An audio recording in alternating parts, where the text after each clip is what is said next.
নমস্কার বন্ধুরা, একটা প্রচলিত গল্প আপনাদের শোনাই। একজন স্কুল শিক্ষক রাত্রিবেলায় পরীক্ষার খাতা দেখছেন। প্রচলিত বললাম এই কারণেই, এই গল্পটা অনেকেই শুনেছেন।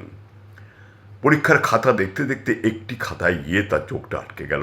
হা করে গেলেন, একি একি। বউ পাশের ঘরে একি একি শুনে ছুটে এলেন। কি হলো?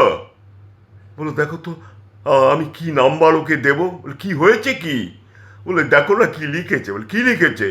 লিখেছে, নবাব সিরাজউদ্দৌলা বিপদের দিনে জাঙ্গিয়া পড়তেন না। বলে, হ্যাঁ বলো কি? বলে, হ্যাঁ, নবাব সিরাজউদ্দৌলা বিপদের দিনে জাঙ্গিয়া পড়তেন না। আমার তো মাথা মাথা খারাপ হয়ে যাচ্ছে, আমি কি করি, একে কত নম্বর দিই।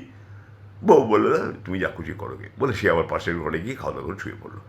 এই লোকটি মানে শিক্ষক মহাশয় সারা রাত্রির ধরে খালি এ ঘর আর ও ঘর, ও ঘর আর এ ঘর এই করে বেড়াচ্ছেন, কিন্তু নাম্বার তিনি দিতে পারছেন না।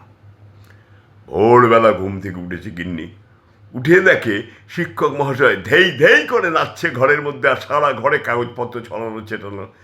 বলো, কি হলো তোমার তো ফুর্তি কিসে? এবার পেরেছি, আমি দিয়েছি নাম্বার। বলে, দিয়েছ? কত দিয়েছ? বলে, দিয়েছি 0, গোল্লা গোল্লা। বলো, কারা?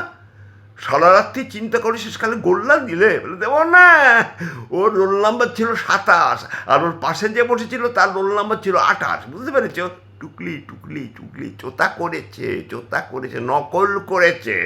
ওই 28 রোল নাম্বার যার ছিল তিনি লিখেছেন, মানে আমার সেই ছাত্র লিখেছে যে বিপদের দিনে আমাদের নবাব সিরাজউদ্দৌলা ভাঙিয়া পড়িতেন না। আর আমাদের এই ছাত্রটি লিখেছে বিপদের দিনে, দেখে লিখেছে তো, ভাঙিয়াটাকে জাঙ্গিয়া করে দিয়েছে। লিখেছে বিপদের দিনে নবাব সিরাজউদ্দৌলা জাঙ্গিয়া পড়িতেন না। ছোট্ট গল্প, কেমন লাগলো একটু দয়া করে যদি জানান, আমি খুব খুশি হই। আবার কথা হবে, আবার দেখা হবে, কেমন?